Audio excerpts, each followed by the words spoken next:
Assalomu alaykum. Anglayotganinglar Şinjan Xalq Nashriyati nashr qilgan tarixiy roman Chala tekkan o'q. Avtori Abdulla Talib. 11-bob.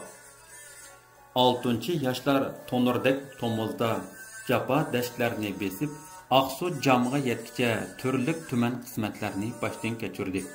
Ochliqdan va o'qdan kunda ko'plab yigitlar o'lib ketadi. O'lganlarning o'rni yo'l bo'yidagi yiza, shaharlar, Kalpin, Uchturpan, Aqsu qatorliq yerlarning yoshlari bilan to'ldirib boradi. Irpan qatorliq bir qism zirak yigitlar ishning oltin uchunla emasligini, balki yosh kuchlarni shu yo'l bilan aldab va zo'rlab olib chiqib, qirib yutish ekanligini barg'ansiri his qilmoqda edi. Shunga ular qechib qutulish ko'yiga tushdi. Bekardan bekar o'lib ketimizmi? Dedi Irpan. Jam yo'lida do'sti Akbarning qulqiga asta pichirlab. Bu yandagi Sayimmi angladi. Oltin qo'llash deganlari butunlay aldamchilik. Akbar bilan Sayim beshini lingshitish orqali Irpanning fikrini ma'qullaydi. Irpan fikrini texmi ochiqroq izohladi. Ma'qul, oltin qo'llashmi bo'lsin. Mubodo Oltaydagi oltin kanmo biz ko'rgan xotin tig'idagi oltin kinidek bo'lsa, baribir vaylun dozoqqa. Şuna biz canlı qutquzishning amalini qilsak deyman. Bu üç yigit geolog atritiga borganida qara qurum tog'larini ko'rgan. Uningda bir yil ishlab o'ylariga hamdala kelishigila oltin alvanga tutilgan edi. Ular ashu dahshatlik ahvollarni eslaganda qara qurum kanlarida ko'rganlari ko'ngil ko'zlaridan bir-birlab o'tmoqda edi. Taklim makonning janubida qad ko'targan Koyunlun tağlarının mangu erimas muz munarları bulutlarını pastda qaldırıp asman falak taqışatdi. Bu söyletlik ve haybatlik qatmuqat tağlar bir-biriga geralashgan bulup, sharqdan g'arbga sozulup yatatdi. Bag'rida tang atmas g'arlarmu to'la edi. Bu yerlarga borgan odamizat go'yo bir tilsimatga kirib qolgandek his qilatida, yuraklari yig'ildaydi. Yil bo'yi kun ko'rmaydigan bu tağlar ismi jismiga munosib holda Qarang'u tog' deb atalgan edi. Irpan, Akbar, Sayimlar topograf qo'shoni bilan mushu tilsimat ichiga kirib, Zarafshan, Tiznab, Qaraqash va Yo'rinqash daryolarining yuqori iqimigacha borgan. Shavqunliq daryolarni kechib, anglarmi chiqolmaydigan egiz cho'qilarga yamashgan edi. Shuning bilan bu üç yigit birdam xotin Fujiya oltin kini haqida so'zlashdi. Ukanlar sharqda Malik Avad tog'lariga, g'arbda Qaraqash daryosiga yondash agri sayliqqa tutishadi. Bu yerdagi oltin tasqash usuli ajoyib edi. Tog' ustidan pastga 100 metrcha cho'nqurlikda quduq qizib tushib, ondan 4 tarafga tonil qiziladi. U yerdan shig'illar qaltak orqali tortib chiqariladi. Ondan shamolchi orqali so'rilib Kepek altınlar ayrıvilinatdi. Ig'ir emgak, nachar tamoq, dahshatlik nazorat dastidan oltin ishchilari xuddi bir kira bir ustixon ko'rinatdi. Ular o'lsak o'zimizga deydigan tilxat bo'yicha bog'lanib chiqqan. Ular har kuni ishdan tushganda qip yalang'och yeshindiriladi ekan. Yana texi bir joyga tarat qildirib, tartini yog'och bilan oqtirib chiqar ekan. Oltinni ichiga yutib o'g'irlab ketmasin deb ishchilarga pat-patla surga dorisi ichkizib qarab chiqar ekan. Shunda dahshatlar tufaylidan ishchilar mag'dursizlanib, turli kasal bilan o'lib turadi ekan. Ishchilar ko'z yeshi qilib, pana tilab yiroqdagi Shaydulla nomli tog'ga qarab duo qilishadi ekan. Oltin degan izitqu sarg'aytar ekan jonni, uni izlab topqicha sho'rab tugatar qonni. Oltin konida ishlab ichganlarimiz dog'su, ay yillarda ko'rmaymiz oq to'qach bilan samsu. Shaydulla degan tog'da dardmanning mazori bor, bir jiningni ming olgan ajalning bozori bor. Dardlarga davo topmay tog'larda yotarimizmi? Xudo olmagan jonni oltinga sotarimizmi? Elning quliqi ellik degandek, Irpanning ibratlik so'zlari 6-yoshlarga o't bo'lib tutishga boshladi. 12-bob. Altında kesildi adamlar beşi, kan bulup kuyuldu yetimler yeşi. 1. Safar davomida ular muğluq naqsha, ibratlik hikoyalardan ruhiy ozuq ilib baratdi. Arkada kelayotganlari, oldida ketgan qarindoshlarining qağa quzg'unlarga yem bo'layotgan jasadlarini o'z ko'zlari bilan ko'rib muğlanib mang'atdi.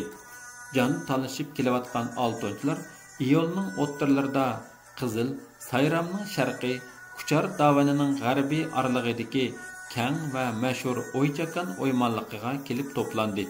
Madari yo'q, minglagan jonlar bu keng saydagi chakandilar ustiga o'zini tashlab, so'naylanib yetishatdi.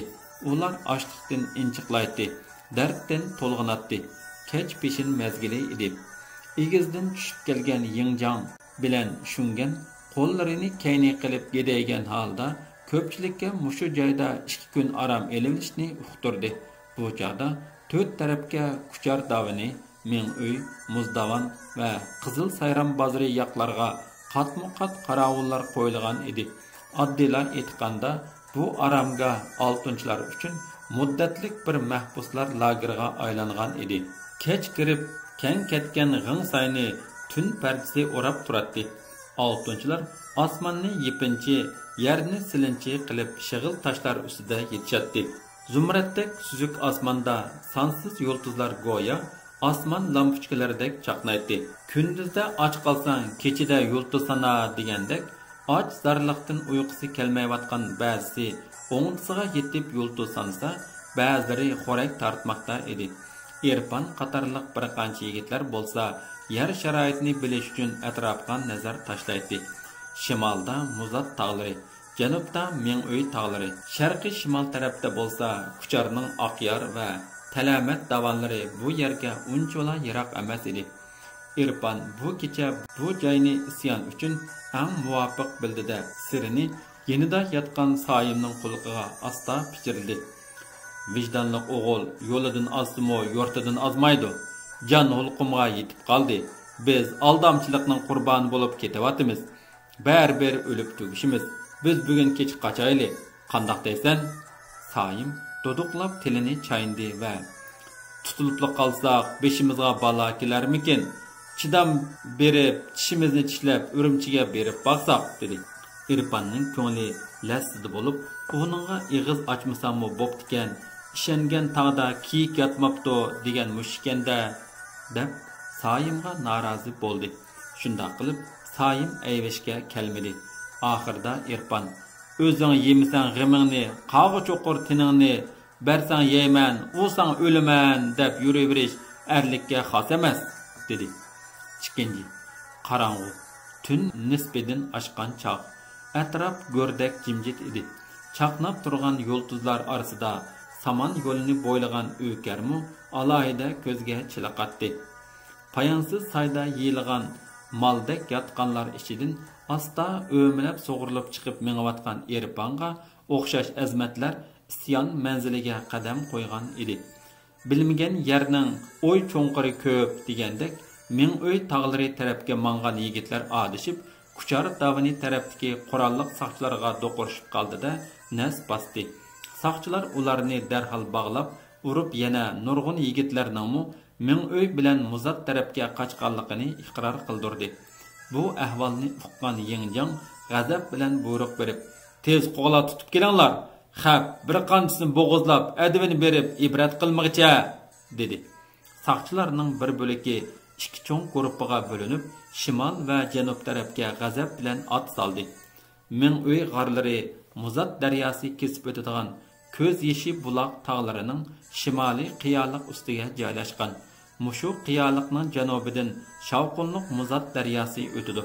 Qiyoliq yon bag'ridagi qavat g'orlar xuddi hara yukinikiga o'xshash ko'rinadi.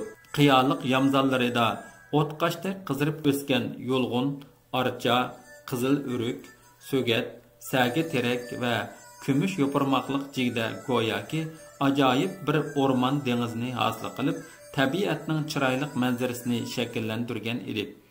Muzat daryosi bo'lsa, bu tabiiy go'zallikka kumushdan hal bergandek texmu chiroyli husn qo'shatdi. Muzat daryosining janubida g'arbdan sharqqa so'zilgan osmon palak cho'l tog' tizmalari Ming'uy qiyoliqlari bilan udulmu udul turadi. Shungan bilan bir turkum saqchilar bu yerga yaqinlashganda quyosh ko'z yeshi buloq tog'larining keynidan amdila ko'tarilmoqda edi. Qochqinlarning xili ko'pi bo'stonliq oralarga kirib ulgurgan, ba'zilari bo'lsa qiyolardan egizga o'rilmoqda edi. Shungan bo'stonliqqa qarab g'azab bilan o'q chiqardi va tutishga buyruq qildi. Bo'stonliqqa kirgan saqchilar varqiraydi. Chiroyliqcha taslim bo'lish, bo'lmasa jajang o'q. Qo'llarida quroli bo'lmagan va oldi tarafdan Muzat daryosi orqali to'silib qolgan baxtsiz yigitlar amalsizlikdan oxir asirga ilindi. Ular 40 ga yaqin kishi bo'lib, orasida Irpanmu bor edi. Ularni jandarmlar chambarchas bog'lab va chitib O'ychaqonga haydab ketishdi. 3. Tush mezgili. Maydon surlik tus olgan edi. Yingjanning jazosi rasmiy jakarlandi. Oltinchilar chambar shaklida o'ltirg'izilgan edi. Ularning o'ttirisiga tutqunlar yalang'ochlanib turg'izildi. Chatrik gulxon yiqilib, uningda sim chiviq qizdirilmoqda edi. Saqchilarning ba'zilari qilishlarini yalang'ochlab, ba'zilari bo'lsa kaltak va qirliq tasmalarni tutib, asirlarga g'azab bilan hurpib turishatdi. Yingjang bilan shungan asirlarga bir-birlab qarab chiqdi-da, ibrat buyrug'i oldi bilan Irponga qadaldi. "Santixi" dedi shungan chakchib kelib, "Qashqarga qochib ketalayman" deb tushakayotamsan qapoqbash. Chotni xam so'qibsan. O'likingmi, terigingmi bizning qo'limizda. Bu badbaxt qochqinlarning boshlamchisisan, cho'qimsan deb sat varqirdi shungan.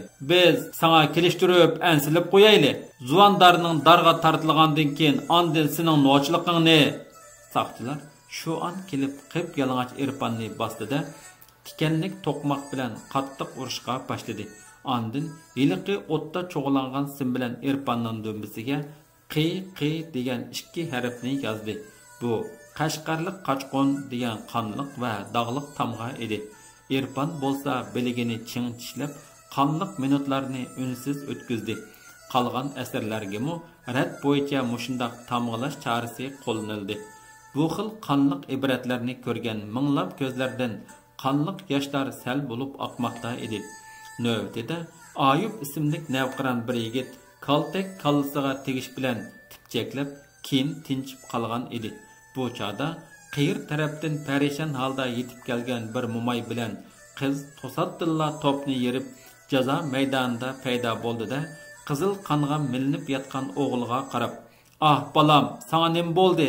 Jinim bolam, Ayubjon" deb uning ustiga o'zini otdi. Ayub allaqachon jon uzgan edi. 13-bob. Ayubning o'ltirilishidek fojia yuz bergan chog'da quyoshning g'arbiy janub tarafdagi cho'l ustiga qiyisib, O'ychaqon saylig'idagi pijg'irim issiqning tapdimi xili yongan edi. Yingjang 6-yoshlarni bu yerdan kuchar davini ustiga ko'chishga buyruq qildi. Bu chog'da qizil tarafdan 2 harva chiqib keldi-da, udul berib bayqi Ayub yotgan yerga yaqin jira ig'izida to'xtadi.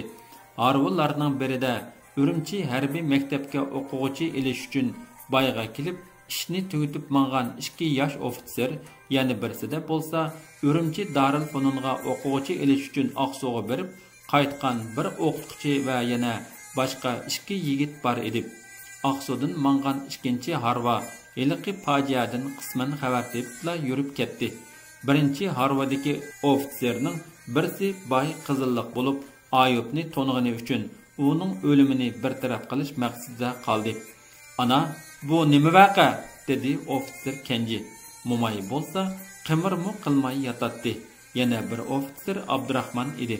U Mo'mayning peshonasini silab, "Ana" deb asta qichqardi. Mo'may Ayubga chaplashgan peti yotadi. Uning peshonasi ofitserga muzdek to'ylig'ini uchun hayron bo'lib, "Voy, bu nim bo'lg'ini?" deb cho'chib ketdi. Ikkala ofitser jiddiyleşken edi. Ular kayni-kayndan Mo'mayning tomirini tutib tedig'ini tingshaydi. Biroq Mo'may allaqachon tiniqdan to'xtagan bo'lib, eg'izidan qon aralash seriq suv eqib turadi. Bu uning yuragini yerib chiqqan qon zardab edi. Ayubning sol yenida tizlanib o'ltirib, o'zini kachatlab qora yomg'ir yig'layotgan qiz bakmu parishon bo'ladi. "Singlim, dedi Kenji qizga qarab. Yig'ingizni to'xtatib, bizga vaqani so'zlab bering. Bu nima alamat? Ayub mushu nahiyaning sharqiy shimolidagi Qiyir kentida o'ltirishliq bir kambag'alning yolg'iz o'g'li edi. Tungun tunda dadasi tuyuqsiz tugab, u shahardagi tuqqanlariga xabar qilish va o'limlik ilish uchun Qizilning bozoriga kelgan.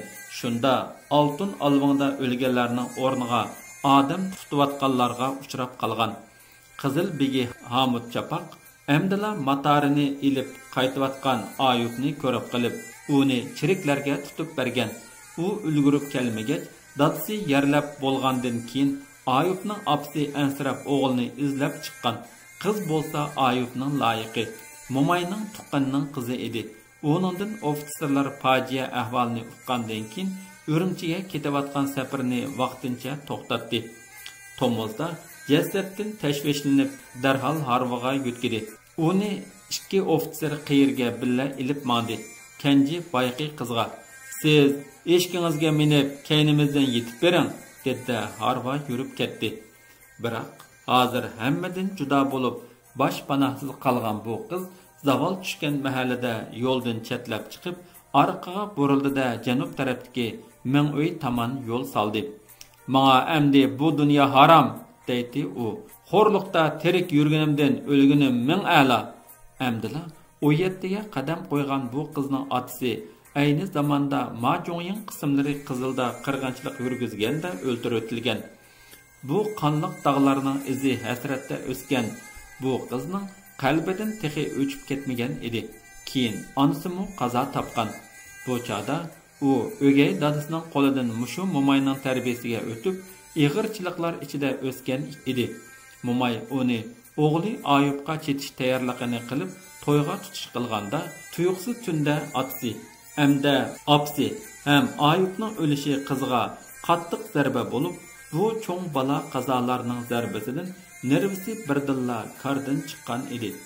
U yo'llarda iziqib yurib, subhi suzilganda ming uy atrofiga yetib bordi. Eshikini bo'stonliq bag'riga qo'yib o'tib, o'zi do'ndiki yo'g'on bir jigdini cho'rgilab yurdi. To'satdan anglangan dahshatli shovqin ovozi qizni qo'yniga tortadi. U shu yon mandi. Bay Nayisning shimolida yil bo'yi qor bilan qoplanib turgan muz ata tog'larining 4 cho'ng daryo, Qizil daryosi, Taluvchuk daryosi, Qopsilang daryosi va Muzat daryosi eqib tushib, Bay vodisini aralab o'tgandan keyin janub tarafdagi cho'l tog'ga usib to'siladi. Bu 4 daryo mushu cho'l tog' yamzilida birlashib, Muzat daryosi degan umumiy nom bilan tog'ni bo'ylab sharqqa qarab oqatida ming uy bo'stonligi yenidagi Keplashma deb atalgan egiz tog'ga berib to'siladi. Bu yerda hosil bo'lgan cho'ng qaynam shu qadar surlik va dahshatlik suran salatdiki, anglig'uchining ixtiyorsiz tanlari g'ujildab, quloq menga qaynaydi. Bu qaynam o'ttirsidan oppoq bujg'unliq is ko'tarilib turadi. Bir mahal ana shundoq davr qilib, qirg'oqlarni so'ygan suv dahshat bilan g'aqirab, shovqin ko'tarib tog'ning ostiga kirib ketadi. Bechora qiz hozir mana mushu qaynam bo'yiga kelib to'xtadi.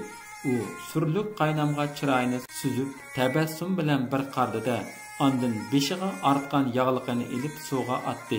Qaynam qiyomdan urg'ib chiqayotgan tong shamili qizning qunduz sochlarini tarab o'tmoqda edi. Uning yangi ay shaklida o'sgan qo'shima qishi go'yo ming uy g'orlaridagi Uyg'ur go'zallarining sumbul sochlaridek jula qiladi. U hozir tarix qahramonlari Farhod bilan Sherin vafodorlik yo'lida qurbon bo'lgan muqaddas tog'ning yamzilida turadi. Muhabbat, vafoning qudrati hozir bu ma'sum qizning pok qalbiga mislsiz kuch baxsh etmoqda edi. U istiqbolidagi saltanatli qaynamga oxirgi qitim zo'q sho'x bilan bir qardida g'ulach yaygan peti dahshatlik to'lqinga o'zini otdi. 13-bob tugidi.